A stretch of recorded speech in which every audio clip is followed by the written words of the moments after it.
राम राम राम हरे हरे, हरे कृष्ण कृष्ण कृष्ण हरे हरे।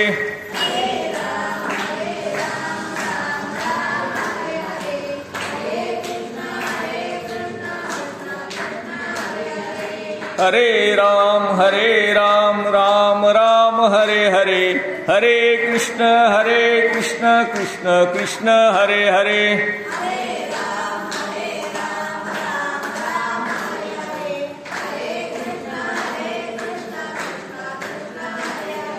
हरे राम राम राम हरे हरे, हरे कृष्ण कृष्ण कृष्ण हरे हरे।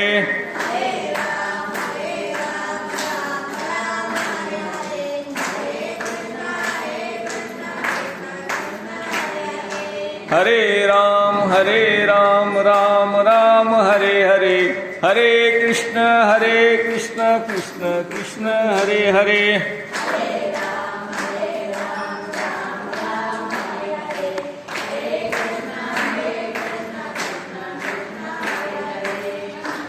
संत श्री सद्गुरू चूडामणी बालादास महाराज यांच्या पुण्यतिथी उत्सवाच्या निमित्ताने होत असलेल्या या हरिनाम सप्ताहामध्ये आज तिसरं पुष्प किंवा तिसरं प्रवचन करण्याचा योग महाराजांच्या कृपेने घडून येत आहे। सर्वप्रथम संत श्री सद्गुरू चूडामणी बालादास महाराज आणि रेणुका माता आणि संत श्रेष्ठ श्री सावतामाळी यांच्या चरणी अभिवादन करून वंदन करून मी आजच्या सेवेला प्रारंभ करतो आहे। भगवद्गीतेचे एक एक अध्याय आपण घेत आहोत। आज 15वा अध्याय आपण सेवेसाठी निवडलेला आहे। या अध्यायाचं नाव पूर्ण योग, सर्वत्र पुरुषोत्तम दर्शन योग किंवा पुरुषोत्तम योग असा आहे। सर्वत्र पुरुषोत्तम याचा अर्थ देव मंदिरात नाही, देव गाभाऱ्यात नाही, देव चराचरामध्ये व्यापून या राही। सर्वत्र देव आहे, सर्वत्र ईश्वराचा अंश आहे हे ओळखण्यासाठी म्हणून भगवंतांनी जे मार्गदर्शन केलेलं आहे ते मार्गदर्शन या अध्यायात आपल्याला अभ्यासाला मिळणार आहे। संसार आणि परमार्थ या दोन्हींचा मेळ कसा घालावा, कर्म आणि भक्ती एकत्र कशी करावी आणि कर्माचा कर्मयोग कसा साधावा हे गीता आपल्याला सातत्याने सांगते। संसार हा भ्रम आहे, संसार हा मिथ्या आहे, संसार अनित्य आहे, तो नित्य नाही, नष्ट होणारा आहे असं हे मायावी रूप आपल्याला समजावून सांगितलेलं आहे। संसाराला या अध्यायामध्ये अश्वत्थ वृक्षाची उपमा दिलेली आहे। अश्वत्थ म्हणजे पिंपळ, ज्याला आपण पिंपळाचं किंवा वडाचं झाड म्हणतो, पिंपळाचं झाड अशी उपमा दिलेली आहे। प्रत्यक्षात असं नाही आहे की उपमा म्हणून वापरलेलं आहे, परंतु या संसार वृक्षाची किंवा अश्वत्थाची मुळं ही वर आहेत, ऊर्ध्वगामी आहेत आणि फांद्या ह्या खाली आहेत। त्याला रजतम सत्व या गुणांच्या पालव्या फुटत राहतात, त्याला फळ येत नाही। हा जो असा भ्रमाचा किंवा मायावी वृक्ष आहे, हा वृक्ष वाढत जातो आणि आपण त्याच्याबरोबर खाली खाली येत जातो। खरं तर आत्मा हा ऊर्ध्वगामी आहे, तो ईश्वराकडे ओढ घेतो, पण शरीर जड याला खाली आणतं, हे आपण मागच्या अध्यायात पाहिलं आहे। मग या वृक्षाच्या पालव्या जर कमी करायच्या असतील, रजतम सत्वगुण हे कमी करायचे असतील, तर त्याला ज्ञानाचा चक्षु पाहिजे किंवा ज्ञानाचं हत्यार पाहिजे। ज्ञान प्राप्त झालं, आत्मज्ञान प्राप्त झालं की आपोआप हा वृक्ष लहान होतो आणि मुळाकडे धाव घ्यायला लागतो, प्रभूकडे धाव घ्यायला लागतो। मग त्याच्यासाठी ज्ञान लागतं, त्याच्यासाठी अनासक्ती लागते, त्याच्यासाठी निरहंकार लागतो, म्हणजे अहंकार नको, आसक्ती नको आणि ज्ञान हवं. असा असेल तर हा वृक्ष छोटा व्हायला लागतो आणि आपण ईश्वराकडे किंवा मुळाकडे जायला लागतो. म्हणून त्याच्यासाठी रज आणि तम मारणे, सत्वगुण वाढवणे. रजतम हे तणासारखे आहेत. तण जसं आपण जमिनीतून काढतो, जमीन स्वच्छ करतो, तसं रजतम कमी करायचा आणि सत्वगुण जे बीज आहे, विधायक आहे, चांगलं आहे, तो सत्वगुण जोपासायचा. आणि याच्याही पलीकडे गुणातीत कसा असतो हे काल आपण पाहिलं. तर अशा दृष्टीने आपण वाटचाल केली तर आपल्याला ईश्वर प्राप्ती होऊ शकते किंवा ईश्वर कळू शकतो. हे सगळं ज्ञानानंच कळू शकतं. इंद्रियाने आपण फक्त चव घेतो, रस घेतो, गंध घेतो, स्पर्श घेतो, परंतु हा स्पर्श जोपर्यंत बुद्धीपर्यंत पोहोचत नाही तोपर्यंत आपल्याला ते गोड की कडू कळत नाही. जिभेवर ठेवलेली वस्तू ही बुद्धीने सांगावी लागते. जिभेचं निरोप हा बुद्धीपर्यंत जात असतो आणि बुद्धी आपल्याला सांगते की हे गोड आहे, कडू आहे, काय आहे, हे खावं न खावं, असं बुद्धी विचार करते. म्हणून बुद्धी जेवढी तल्लख असेल, बुद्धी जेवढी जागृत असेल, तेवढं आपलं ज्ञान वाढत जातं आणि हे ज्ञान म्हणजेच आत्मज्ञान. मग याच्यासाठी रजतमासारखे जे गुण आहेत त्याला आपण काल उपमा दिली होती, कुंभकर्ण आणि रावणाची. या कुंभकर्ण आणि रावणाला मारण्यासाठी आत्माराम जागा व्हावा लागतो. हा राम जागा होतो तेव्हा कुंभकर्ण आणि रावण हे मरतात आणि विभीषण हा सत्वगुणी आहे, तो रामाला शरण जातो. म्हणजे आत्माराम जागा करायचा, विषयराम मारायचा. म्हणून आपल्याला त्या दृष्टीने आपली बुद्धी जागृत करावी लागते. आता ही बुद्धी जागृत करावी लागते, ती कशी करावी लागते? ती स्वच्छ आणि पवित्र असली पाहिजे, निर्मळ असली पाहिजे. आता ही निर्मळ किंवा स्वच्छ कशी असावी तर त्याला कमळाची उपमा दिलेली आहे. कमळ हे पवित्र आहे, शुद्ध आहे, स्वच्छ आहे, ते देवाला प्रिय आहे, देवाच्या हातात धारण केलेलं आहे. तर ह्या कमळाला आपण ह्या कमळाप्रमाणे आपलं मन असलं पाहिजे किंवा आपली बुद्धी असली पाहिजे. म्हणूनच देवाच्या प्रत्येक अवयवाला कमळाची उपमा दिली, लक्षात घ्या. आपण देवाचं वर्णन करत असताना चरण म्हणत नाही, चरण कमल असं म्हणतो. त्याच्या पायांना कमलाची उपमा देतो कारण ते पवित्र आहे आणि स्वच्छ आहे. कमळ हे चिखलामध्ये उगवतं, पाण्यामध्ये राहतं, पण त्याला पाण्याचा किंवा चिखलाचा स्पर्श होत नाही किंवा ते खराब होत नाही, अतिशय स्वच्छ राहतं आणि पवित्र राहतं. तसं आपल्याला संसारात राहून कमळासारखं स्वच्छ आणि पवित्र राहता आलं पाहिजे, शुद्ध आणि पवित्र राहता आलं पाहिजे. हे कमळाकडून शिकायचं आहे. म्हणून कमळाची उपमा आपल्या ईश्वराला दिलेली आहे. चरणकमल म्हणतो आपण, नेत्रकमल म्हणतो, करकमल म्हणतो, मुखकमल म्हणतो, नाभिकमल म्हणतो, हृदयकमल म्हणतो, शिरकमल म्हणतो. या जेवढे ईश्वराचे अवयव आहेत त्या प्रत्येकाला आपण कमळ हा शब्द जोडतो. त्याचं कारणच हे आहे की कमळ हे पवित्र आहे, स्वच्छ आहे, शुद्ध आहे. असं आपल्याला सुद्धा असं मन आपल्याला तयार करायचं आहे. म्हणून मौली आपल्या एका ओवीमध्ये म्हणतात, परी हे असो ऐसिया, परी हे असो ऐसिया, मज पुरुषोत्तमा ते धनंजया, मज पुरुषोत्तमा ते धनंजया. पुरुषोत्तम ईश्वराचं नाव आणि धनंजय म्हणजे अर्जुन. ते धनंजयाला किंवा अर्जुनाला ईश्वर असं सांगतात, जाने तो पाहिलिया ज्ञानमित्रे, जो ज्ञानसूर्यानी मला पाहतो त्याला मी दिसतो किंवा त्याला मी अनुभवाला येतो. अंतःकरणात ज्याच्या यथार्थ ज्ञानसूर्याचा उगम झालेला आहे त्याला मी दिसू शकतो, असं पुरुषोत्तम किंवा भगवान म्हणतात. म्हणून पुरुषोत्तमाला पाहण्यासाठी ज्ञानसूर्य जागा झाला पाहिजे किंवा बुद्धी जागी झाली पाहिजे. आणि म्हणून त्यासाठी इंद्रियांना ताब्यात घेतलं पाहिजे. विषयाचा संबंध हा सगळा इंद्रियांशी असतो. सुख हे इंद्रियामुळे येतं. आपल्या हाताला एखादी चांगली गोष्ट स्पर्श झाला की सुख लाभतं, काटे टोचले की दुःख होतं, जिभेवर एखादा गोड पदार्थ आला की सुख होतं, त्याऐवजी कडू पदार्थ आला की दुःख होतं. कानावर जर गोड आवाज, मंजूळ आवाज पडला तर आनंद होतो, कानावर जर कर्कश आवाज पडला तर दुःख होतं. म्हणजे इंद्रियांना सुख आणि दुःख जाणवतं. परंतु याच्याही पलीकडे एक आनंद असतो, इंद्रियाच्या पलीकडे जो आनंद आहे तो आत्म्याचा आनंद, आणि तो आनंद आहे, सुख नाही आनंद आहे. आणि असा आनंद मिळवण्यासाठी बुद्धी जागृत ठेवावी लागते आणि इंद्रियांना ताब्यात ठेवावं लागतं. इंद्रियांचं दमन करण्याच्या ऐवजी इंद्रियांचा संयम करावा लागतो.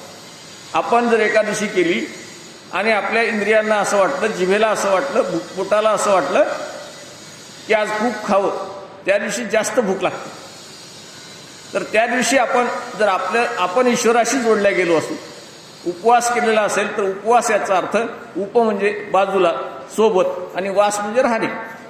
उपवास याचा अर्थ ईश्वरासोबत राहणे. काय खाल्लं काय पिलं ह्याला महत्व नाही, तुम्ही देवाच्या जवळ किती आहात त्याला उपवास म्हणायचं. तुम्ही 3 वेळेस जेवलात तरी हरकत नाही, परंतु जर सतत ईश्वर चिंतन केलं असेल तर तो उपवास घडला. म्हणून आपल्या इंद्रियांना अशी सवय लागली पाहिजे की आज जेवणात मन नाही, खाण्यात मन नाही, समोर कुठलाही चांगला पदार्थ आला तर त्याच्यात मन नाही, मला फक्त मन कुठं लावायचं, ईश्वराकडे लावायचं, याला उपवास म्हणायचं. तर असा इंद्रियांचं दमन करायच्याऐवजी इंद्रियांचा संयम करायचा. खाण्याची इच्छा होतेच असते, परंतु ती इच्छा जर ईश्वराशी जोडल्या गेली तर आपली इच्छा कमी कमी होत जाते. म्हणून ही इच्छा कमी करण्यासाठी आपली इंद्रिय आपल्या ताब्यात असावे लागतात. म्हणून विषय सुखाच्या पलीकडे एक वेगळा आनंद, आत्म्याचा आनंद आपल्याला मिळत असतो. जसं आई एखादा गोड पदार्थ जर कोणी शेजाऱ्याने दिला तर तो पदार्थ किंवा पेढा हा स्वतः न खाता घरी घेऊन येते आणि आपल्या मुलांना देते किंवा कुटुंबातल्या सदस्यांना देते. तिला तिथं खाण्यामध्ये आनंद आहे का घरी खाण्यामध्ये आनंद आहे? तिथं खाण्यामध्ये आनंद झालाच असता ना, गोड पेढा लागलाच असता, कुठेही खाल्ला तर गोडच लागला असता. परंतु घरी येऊन मुलांनी तो खाल्ला की तिच्या चेहऱ्यावरचा जो आनंद आहे तो आनंद वेगळा, त्याला आत्म्याचा आनंद म्हणायचा. असा आत्म्याचा आनंद मिळावा लागतो. म्हणजे उपवास करताना सुद्धा आनंद हा उपवास केला मी आज असं याचा आनंद नाहीये, आज मी देवाच्या सोबत राहिलो याचा आनंद आपल्याला घेता आला पाहिजे. म्हणून त्याच्यासाठी विषयाचं सुख हे मर्यादित असतं. ते कसं, तर आपण हे सुख भोगत असताना त्याच्यासोबत दुःखही येतं. जसं उन्हामध्ये पंखा आहे, पण थंडीमध्ये पंखा लावला तर दुःख आलं. एकच पंखा आहे, तो उन्हामध्ये लावला तर सुख होतं, आणि सावलीमध्ये किंवा थंडीमध्ये लावला तर दुःख होतं. पाणी आहे, पोट भरलेलं असताना पाणी पिलं तर दुःख होतं, आणि त्याच्याऐवजी तहान खूप लागलेली असताना पिलं तर खूप सुख होतं. तर हे सुख दुःख हे त्या त्या परिस्थितीशी अवलंबून आहे. आणि ती परिस्थिती जर आपण बदलली, आपलं मनच बदललं, तर ती परिस्थिती सुद्धा आपोआप बदलता येते. म्हणून इच्छा नसताना काही गोष्टी केल्या की त्याचं दुःख होतं, आणि इच्छा असताना काही गोष्टी केल्या की त्याचं सुख होतं. म्हणजे इच्छेप्रमाणे मिळालं की सुख, आणि इच्छेच्या विरुद्ध मिळालं की दुःख. सुख आणि दुःख, सुख आलं की दुःख येतच. म्हणून सुख आणि दुःख हे आपल्या मनावर अवलंबून. म्हणून मन पक्क पाहिजे आणि बुद्धी पाहिजे, म्हणजे मनाची शक्ती वाढली पाहिजे. आणि मनाची शक्ती वाढवण्यासाठी आपलं मन ताब्यात आलं की इंद्रिय ताब्यात येतात. अगोदर इंद्रिय जातात पुढं, त्याच्या मागं मन जातं, त्याच्या मागं बुद्धी जाते. आंबा पाहिला की अगोदर डोळ्याने आंबा पाहतो, इंद्रियाने आपण आंबा पाहतो, जिभेला पाणी सुटतं, पाय तिकडे पळायला लागतात, म्हणजे सगळे अवयव एक एक एक एक त्याच्या सोबत जातात. हातात दगड घेतो आणि तो दगड त्याला मारतो आपण. हे सगळे इंद्रिय काम करायला लागले केव्हा मन त्याच्या पाठीमागे जात असतं. मन तिकडे गेलं ह्या सगळ्या गोष्टी त्याच्या पाठीमागे जात असतात. परंतु बुद्धीने जर असा विचार केला की हा आंबा आपण चोरीने घेतोय, बळजबरीने घेतोय, पाडून घेतो आहे, आणि असा आंबा आपण खायचा नाही, आपल्या बुद्धीनं जर ठरवलं तर मनही माघारी येतं आणि सगळे अवयव इंद्रिय पण माघारी येतात. म्हणजे बुद्धी जर जागृत असेल तर हे सगळे अवयव आपण आपल्या मनाप्रमाणे काम करतात. म्हणून सुख आणि दुःख हे या अवयवावर अवलंबून नाही, तर आपल्या बुद्धीवर अवलंबून आहे. म्हणून आनंद प्राप्ती करायची असेल तर वैराग्य यावं लागतं. वैराग्य म्हणजे काय, तर जे काही संसारामध्ये आहे त्याच्यापासून अनासक्त होणं, त्याच्यापासून वेगळं होणं, त्याची हाव किंवा इच्छा न करणं, याला आपण वैराग्य असं म्हणतो. हे वैराग्य आपल्याला काय होतं, मधून प्राप्त होतं, कायमचं कधीच प्राप्त होत नाही. आपण कायमचं वैराग्य कधीच प्राप्त करू शकत नाही, कारण आपलं मन तेवढं पक्क नसतं. कसं प्राप्त होऊ शकत नाही, आता हे बघा, स्मशान वैराग्य. आपण आपलं जवळचं कुणी मित्र नातेवाईक कुणी जर वारला तर त्याच्या अंत्ययात्रेला जातो. तिथपर्यंत जातो. तिथं गेलं की ते आपण चिता वगैरे बघतो, स्मशान बघतो, तिथलं ते वातावरण, दुःख, त्यांच्या घरचे रडायलेत वगैरे हे सगळं दुःख बघतो आपण. आणि हे सगळं पाहायला की आपल्याला असं वाटतं काय ह्या संसारामध्ये आपल्याला एक दिवशी इथंच यायचं, असं व्हायचं, तसं व्हायचं, अशी एक वैराग्याची भावना आपल्या मनामध्ये येते. ती कुठपर्यंत राहते? आपण घरी आलो, स्नान केलं, आपल्या कामाला लागलं की स्मशान वैराग्य संपतं. पुन्हा वैराग्य आपल्याला संसाराबद्दलची गोडी परत निर्माण होते. हे वैराग्य जास्त काळ टिकत नाही. तर दुसरं वैराग्य नैवेद्य नावाचं वैराग्य. काही नुकसान झालं आपलं, समजा पावसामध्ये घर पडलंय, शेती थोडी वाहून गेली आहे, यावर्षी आपल्याला दुष्काळ पडलाय, पाण्याचं दुर्भिक्ष आहे, खूप त्रास होतो आहे, आजारी पडलो आहोत, काही हानी झाली, अशा सगळ्या गोष्टी दुःख आलं की आपल्याला असं वाटतं की काही नाही, आता काही राहिलं नाही या संसारामध्ये असं वाटायला लागतं. हे सुद्धा हे कुठपर्यंत? दिवस बंदेपर्यंत. प्रत्येक दुःखावरचं औषध काळ.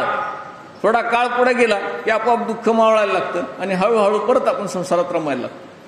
तर त्याच्याऐवजी कसं पाहिजे? ह्या सगळ्यात वैराग्याच्या ऐवजी दृढ वैराग्य पाहिजे. दृढ वैराग्य म्हणजे कसं की वासुदेव किंवा ईश्वर, श्रीकृष्ण, परमात्मा तो आपल्या सतत सोबत आहे, ही भावना ज्या दिवशी आपल्यामध्ये आली त्या दिवशी आपल्यामध्ये वैराग्य निर्माण होतं. म्हणजे या संसारामध्ये आपला आनंद कमी व्हायला लागतो आणि ईश्वराच्या ठाई आपला आनंद वाढायला लागतो. हे दृढ वैराग्य फक्त ईश्वराच्या संगतीने येते, सोबतीने येते. आपण जेव्हा वेगवेगळ्या धार्मिक कार्यक्रमात भाग घेतो त्यावेळेस ईश्वर आपल्याला जाणवायला लागतो आणि आपलं संसारातलं लक्ष कमी व्हायला लागतं. असं वैराग्य फक्त आपल्याला या धार्मिक कार्यातूनच येऊ शकतं. म्हणून असा व्यक्ती ईश्वराला पण आवडायला लागतो, ज्याला कुठल्याच अपेक्षा नाहीत. देवाचं दर्शन घेतलंय पण देवा मी तुझा आहे एवढंच जो मागतो तो देवाला आवडतो. ज्याला मोह नाही, देवाजवळ गेला की काय होतो, आपण भिकारी होऊनच जातो. माझं घर तयार होऊ दे, माझी पगार वाढू दे, मला लेकरं बाळ होऊ दे, माझ्या पाठीमागं सोन्याचा काही 10-20 तोळे सोनं मला मिळू दे, माझ्या लेकीला घर चांगलं मिळू दे, मुलाला सून चांगली मिळू दे, हेच सगळं मागणंच असतं. रात्रंदिवस आपण देवाजवळ काय करत असतो? मागत असतो, भिकारी असतो. अशी माणसं पण आवडत नाहीत देवा.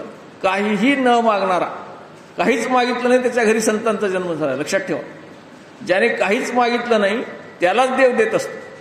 म्हणून जो मागत नाही, ज्याला मोह नाही, ज्याला मानरहित आहे, मानरहित आहे म्हणजे मान आणि सन्मान, मी हे सगळं करतो आहे याचा मला मान मिळाला पाहिजे असं ज्याला वाटतं, किंवा ज्याला कौतुक करून घ्यावं वाटतं, सन्मान करून घ्यावं वाटतं, प्रमाणपत्र मिळावं वाटतं, तो पण देवाला आवडत नाही. जो मानरहित आहे, मोहरहित आहे, किंवा सतत वासुदेव किंवा देव आपल्या जवळ आहे असं गृहीत धरून चालतो, तो देवाला आवडत असतो. आणि जो अपेक्षा करत नाही, निरपेक्ष बुद्धीने, निरहंकार बुद्धीने, निरासक्त बुद्धीने जो देवाला नमस्कार करतो किंवा देवाला जवळ बाळगतो तो देवाला जास्त आवडतो.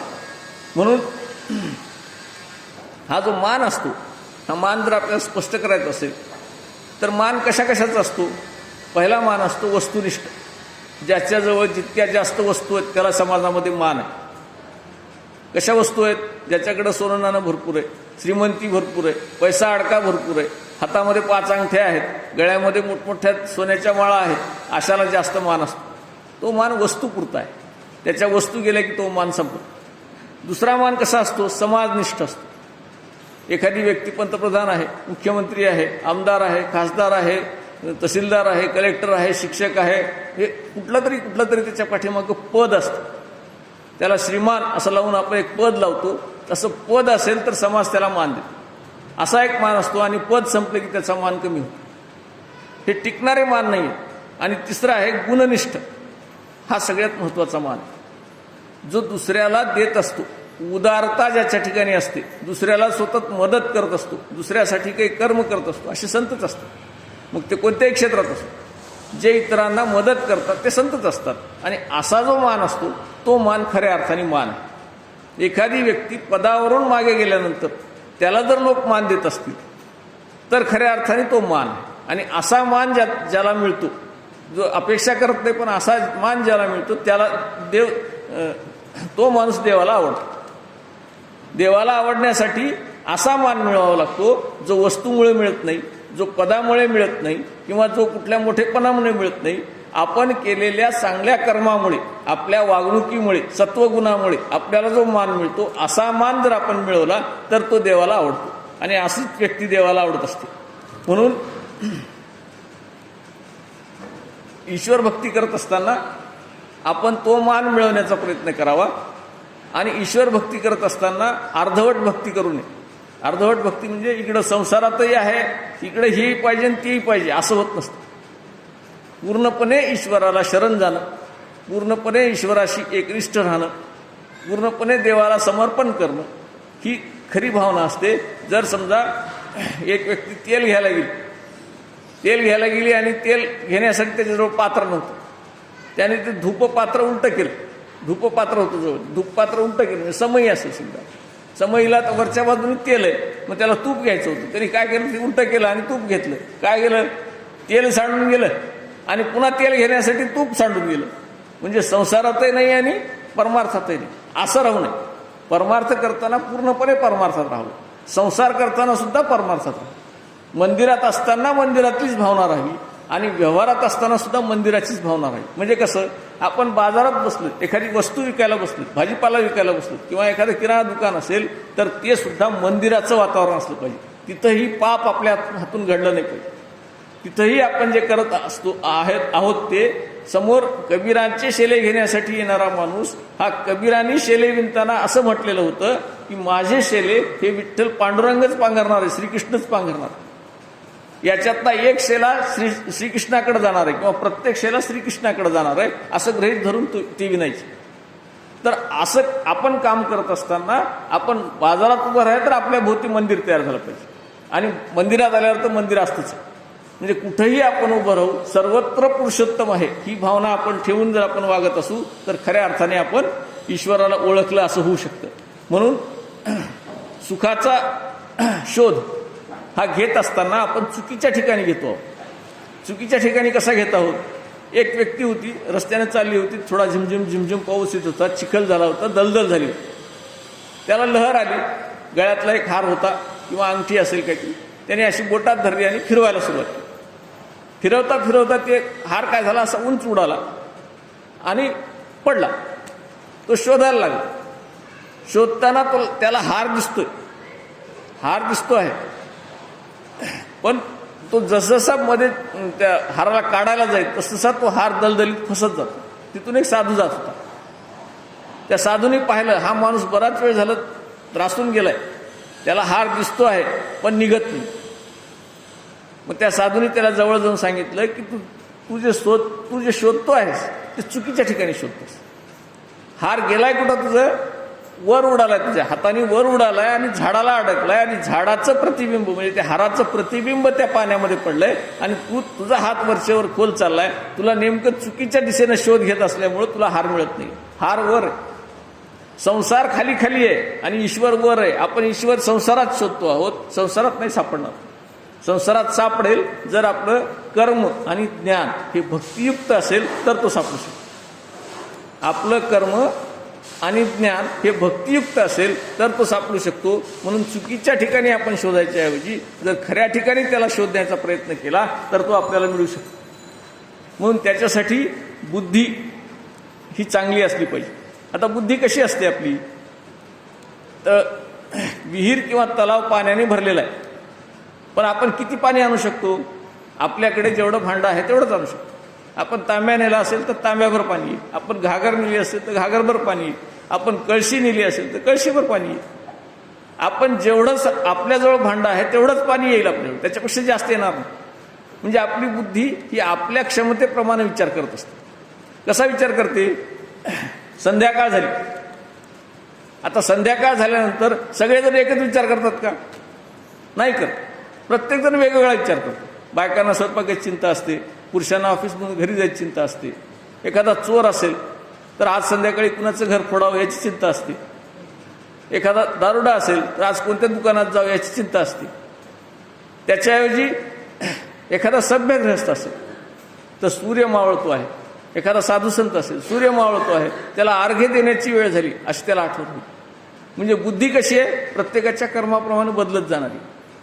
कोणत्या दिशेने जायचं हे बुद्धी ठरवते. म्हणून तसं त्याची बुद्धी तशी असली पाहिजे, आपली बुद्धी तशी असावी. आपल्याला 6 वाजले, संध्याकाळची वेळ झाली, आता मंदिरात जाऊन दर्शन घ्यायचं, दिवा लावायचं, तुळशी पुढे दिवा लावायचा, देवापुढे आपल्याला काहीतरी प्रार्थना करायची, हरिपाठ म्हणायचं. अशी जशी बुद्धी आपली चालेल तसं आपल्या हातून कर्म घडत असतं. म्हणून बुद्धी जेवढी चांगली तेवढं कर्म चांगलं. म्हणून समजा एक माणूस रस्त्याने चाललाय, नदीच्या काठाने फिरायला चाललाय, आणि त्याला तिथे एक माणूस असा शांतपणे बसलेला दिसला. आता विचार कसे चालतात बघ. एका माणसाला तो काय वाटेल, जो माणूस दारुडे आहे त्याला असं वाटेल की माझ्यासारखं दारू पिऊन हा बसला इथे किंवा पडलाय. एखादा माणूस चोर असेल तर त्याला वाटेल हा कुठेतरी चोरी करून आलाय आणि इथे बसला. एखादा माणूस जर सभ्य चांगला माणूस असेल तर तो काय म्हणेल, किंवा इथं ह्या नदीच्या काठावर तो सकाळी सकाळी स्नानासाठी आला. म्हणजे जसा डोक्यात आपल्या जसा बुद्धीमध्ये विचार असेल तसं दृश्य समोर दिसायला लागतं. म्हणजे बुद्धी जर चांगली असेल तर चांगला विचार यायला लागतो, बुद्धी जर आपली वाईट असेल तर वाईट विचार यायला लागतो. म्हणून आपली बुद्धी नेहमी चांगली राहील आणि त्या बुद्धीचा सातत्याने आपण वापर केला पाहिजे. बुद्धी गहाण टाकून नाही जमत, वापरली तर ती चांगली राहते. कुठलीही वस्तू असेल, एखादी वस्तू घरामध्ये अडगळीला पडली असेल तर ती वरचीवर खराब होत जाते. आणि एखादी वस्तू वापरात असेल, आपण काय करतो, जास्तीचे भांडे एखाद्या पेटीत किंवा कपाटात भरून ठेवतो. एक पुन्हा पाहुणे आले म्हणून काढायला गेले की वर त्याच्यावर सगळी धूळ साचलेली असते, गंजलेली असतात, खराब झालेली असतात, हिरवे पडलेले असतात. ते वापरले नाहीत म्हणून. आणि वापरात असतील त्या वस्तू एकदम छान राहतात. म्हणजे बुद्धीसुद्धा कशी पाहिजे, वापरली गेली पाहिजे. जर यंत्राप्रमाणे आपण त्याला वापरत राहू, आपला कुकर आहे, आपला मिक्सर आहे, आपल्या घरामध्ये वॉशिंग मशीन आहे, ह्या सगळ्या वस्तू आपण वापरात ठेवल्या तर चांगल्या राहतील. आणि वर्षानुवर्ष नाही वापरल्या तर ते खराब होऊन जातील. म्हणून खराब होऊ नये, आपली बुद्धी गंजू नये, झिजू नये, खराब होऊ नये असं वाटत असेल तर बुद्धीसुद्धा सातत्याने वापरली पाहिजे. आणि जर त्याच्यावर आपला अंकुश नसेल, त्याच्यावर बुद्धीवर आपला ताबा नसेल तर काय होतं. आता व्यवहारातलं उदाहरण घेऊ आपण. जर समजा पत्नीवर आपला ताबा नसेल, पत्नी आपला ऐकत नसेल तर काय होतं, पत्नी उलटं बोलायला लागते आणि पत्नीचं पाहून मुलं उलटं बोलायला लागतात, मुलाचं पाहून समाज उलटं बोलायला लागतं. आपला अंकुश असेल तर पत्नी उलट बोलणार नाही, आणि पत्नी उलट बोलणार नाही म्हणून मुलं उलट बोलणार नाही. त्याचं वडील म्हणून त्याचा जो मान आहे किंवा आजोबा म्हणून त्याचा जो मान आहे, घरामध्ये मोठ्या व्यक्तीचा मान हा बाकीच्या व्यक्तीने राखला तर राहतो, आणि त्या मोठ्या व्यक्तीने आपला मान स्वतः ठेवायचा असतो, तसा टिकवायचा असतो, तशी बुद्धी वापरायची असते. ते जर वेगवेगळ्या प्रकारे घरातल्या माणसावर टीका करत असतील तर त्यांच्यावर लोक टीका करणारच. मग असं होऊ नये असं वाटत असेल तर आपण सुद्धा आपल्या स्वतःची बुद्धी ही चांगल्या रीतीने जोपासली पाहिजे. म्हणून बुद्धीला बिघडू द्यायचं नाही. आता बुद्धी बिघडली, जसं एखादी गाडी बिघडली, चालता चालता बंद पडली, हा दोष कुणाचा आहे, गाडीचा नाही, गाडी चालवणाऱ्याचा दोष. त्याला अगोदर लक्षात यायला पाहिजे की ह्या दुर्घटना होऊ शकतात. गाडी अशी पेट्रोलमध्ये संपू शकतं, एखाद्या वेळेस एखादा पार्ट त्याचा खराब होऊ शकतो, झिजू शकतो, हे त्याला आधीच लक्षात यायला पाहिजे. तसं आपली बुद्धीसुद्धा आपल्या ताब्यात असली पाहिजे. आपल्या ताब्यात नाही, आपल्याला कळत नाही, मग आपल्या तोंडातून काहीतरी शब्द निघून जातो, आपल्या हातून काहीतरी वेगळी कृती घडून जाते. जेव्हा आपली बुद्धी ताब्यात नसते त्यावेळेस अशा गोष्टी घडत जातात. दारूची सवय का लागते, आपली बुद्धी ताब्यात नसते म्हणून लागते. काहीतरी शिव्या द्यायची, रागा द्यायची सवय का लागते, बुद्धी ताब्यात नसते म्हणून लागते. बुद्धी आपण ताब्यात ठेवली, बुद्धी जर आपली ईश्वर चरणाशी समर्पित राहिली तर आपल्याला अशा गोष्टी होत नाही. बुद्धी खराब असेल तर त्याची उदाहरणं, शेख चिल्ली ज्या फांदीवर बसला तीच फांदी तोडतो. बुद्धी नाही, बुद्धी आहे पण ती वापरल्या गेली, किंवा बुद्धीचा वापर तो व्यवस्थितपणे करत नाही. म्हणून बुद्धी चांगली ठेवायची असेल तर ईश्वराला शरण जाणे, ईश्वराशी समर्पित राहणे हा सगळ्यात मोठा उपाय आहे आणि तीच साधन आहे. म्हणून बुद्धी हे साधन आहे आणि त्याच्या सहाय्याने आपल्याला आपले इंद्रिय ताब्यात आणायचे आहे. म्हणून ईश्वराशी भक्ती करायची आहे. भक्ती म्हणजे काय, भक्ती म्हणजे फक्त देवाच्या पाया पडणे, देवपूजा करणे, कीर्तन ऐकणे, प्रवचन करणे अशातला भाग नाही आहे. तर भक्ती ही कृती असायला पाहिजे. म्हणजे आपण जे जे काही करतो आहोत ते सगळं ईश्वरार्पण असलं पाहिजे. काहीही करा तुम्ही, फक्त देवपूजा केली म्हणजे पुण्य लागला अशातला भाग नाही आहे, किंवा कीर्तन ऐकलं, प्रवचन ऐकलं म्हणजे पुण्य लागला असा भाग नाही आहे, यात्रा केली म्हणजे ते आपल्याला पुण्य लागला असा भाग नाही. तीर्थयात्रा भावेविन सिद्धी, ज्याच्यात भाव नाही त्या कोणत्याच सिद्धीचा काहीही उपयोग नाही, ती साधना उपयोगाची नाही. त्याच्यामध्ये भक्ती असली पाहिजे. म्हणून ज्ञान, कर्म आणि भक्ती या तिन्हींचा, या त्रिपुटीची जोड ज्या वेळेस आपण करू त्यावेळी आपल्याला खऱ्या अर्थाने हा ईश्वर समजू शकतो. त्याच्यासाठी उपाय काय आहे? जे आपण कर्म करणार ते कर्म भक्तियुक्त असलं पाहिजे आणि बुद्धियुक्त म्हणजे ज्ञानयुक्त पण असलं पाहिजे. समजा गृहीत धरा, आपल्याला आपल्या कुटुंबामध्ये 10 माणसांचा स्वयंपाक करायचा किंवा एखाद्या लग्नाचा 500 माणसांचा स्वयंपाक करायचा किंवा एखाद्या जेलमधल्या कैद्यांचा 500 माणसांचा स्वयंपाक करायचा, एखाद्या अनाथाश्रमातला 100-200 माणसांचा स्वयंपाक करायचा. हा स्वयंपाक करण्यासाठी काय काय लागतं आपल्याला? पहिल्यांदा ज्ञान लागतं, रसोईचं ज्ञान लागतं. कसं ज्ञान लागतं? नवीन सून असते, तिला घरातल्या 5 माणसांसाठी किती भाकरी लागतात कळत नाही, ज्ञान नाही. ज्ञान हे अनुभवाने येतं. जसं जसं ती या संसारात वळायला लागेल तेव्हा तिला कळायला लागेल की या एवढ्या माणसांना किती अन्न लागतं, पाहुणे आल्यावर किती लागतं. 100 माणसांचा स्वयंपाक करायचं, त्याला 100 माणसाच्या स्वयंपाकाचं ज्ञान असलं पाहिजे. किती भाजी लागते, किती वरण लागतं, किती डाळ लागते, हे सगळं कळलं पाहिजे. म्हणजे ज्ञान महत्वाचं आहे की नाही? ज्ञान नसेल, आता मला जर सांगितलं 100 माणसाचा स्वयंपाक करा, मला ज्ञानच नाही, करता येईल का? येणारच नाही. म्हणजे पहिल्यांदा काय असायला पाहिजे? ज्ञान असायला पाहिजे. कुठलंही कर्म करत असताना अगोदर ज्ञान असणं आवश्यक आहे. ज्ञानानंतर ते कर्म, कष्ट करायची तयारी पाहिजे. 5 माणसाचा स्वयंपाक करायचा असो की 50 माणसाचा असो की 500 माणसाचा असो, कष्ट करावेच लागतील. ते जेवढे जास्त माणसं असतील तेवढे कष्ट करावे लागतील. म्हणजे कर्म करण्याची, कर्म याचा अर्थ कष्ट. ज्ञान असायला पाहिजे, कष्ट करण्याची तयारी पाहिजे आणि हे करत असताना आपल्या हातून 50, 500, 1000 माणसं जेवणार आहेत ही भावना असली पाहिजे. आणि ही भावना कशी असली पाहिजे की हे जेवणारे सगळे ईश्वर, कोणत्या तरी रूपाने माझ्या हातून ईश्वर जेवणार आहे. माझे पती परमेश्वर आहेत, माझी मुलं ही परमेश्वर आहेत, माझे सासू-सासरे परमेश्वर आहेत, हे सगळे परमेश्वर माझ्या हातून जेवणार आहेत. ही भक्ती असली पाहिजे. म्हणजे मन असलं पाहिजे. मन नसेल, भक्ती नसेल तर तो स्वयंपाक चांगला होत नाही. भक्ती आणि मनाने केलेला स्वयंपाक चांगला जरी नसला, मीठ जरी नसलं मग तर गोड लागतं. म्हणजे काय असायला पाहिजे? मध्ये भक्ती असायला पाहिजे, मन असायला पाहिजे. भक्ती किंवा मनाने केलेला स्वयंपाक हा कष्टाने केला आणि बुद्धी वापरून केला की तो आपोआप चांगला होतो. म्हणून कर्म करत असताना ज्ञान आणि भक्ती याची जोड असल्याशिवाय, याच्यात कुठलंही एक कमी असेल तर आपल्याला त्याच्यामध्ये गोडवा येत नाही किंवा त्याच्यामध्ये आनंद येत नाही. म्हणून कुठलंही कर्म करत असताना आनंद असला पाहिजे. हा आनंद मिळवण्यासाठी भक्ती असली पाहिजे. आपण जप करतो किंवा उपवास करतो.